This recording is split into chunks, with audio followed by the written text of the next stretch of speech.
জয় মা শীতলা। আমাদের এখানে আজ শীতলা পুজো, তাই গতকাল দুপুরবেলায় মটর ভিজিয়ে রেখেছিলাম। সেটাকে আমি রাত্রে অফিস থেকে এসে সেটাকে বেটে তারপরে বড়া করলাম, সাথে আলু ভাজা, পটল ভাজা করেছি। কারণ আমার ছেলে একটু পটল ভাজা খেতে ভালোবাসে, তার জন্য ওর পটল ভাজা আলু ভাজা তো লাগবেই, আর বড়া তো আছেই সাথে। যাই হোক, রাত্রেবেলা এসে তাড়াতাড়ি দুদিকে বসিয়ে দিয়েছি, একদিকে পটল ভাজা একদিকে বড় ভাজা। এদিকে আলুগুলো কেটে জল ঝরাতে দিয়ে দিয়েছি।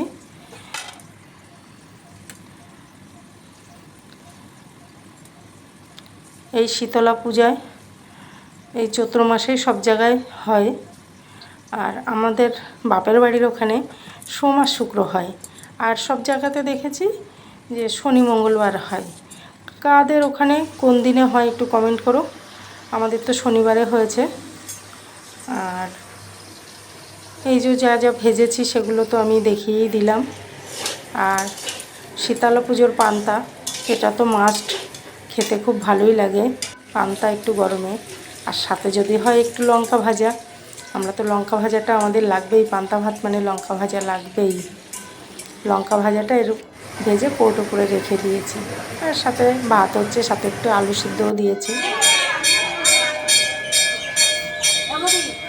মায়ের আয়োজন হচ্ছে, আর সাথে আমাদের এই শিব মন্দির, আমাদের একদম বাড়ি পুজো দিয়ে এলাম। আমাদের শিব মন্দিরের সাথেই শীতলা মায়ের, মা তুমি সবাইকে ভালোটা সুস্থ রেখো। এই মায়ের একটু বাবা ভোলা নাম, সবাইকে সুস্থ করতে পারি না পরিবারের জন্য, নাহলে আমি পুরো মাথায় পর্যন্ত আজকে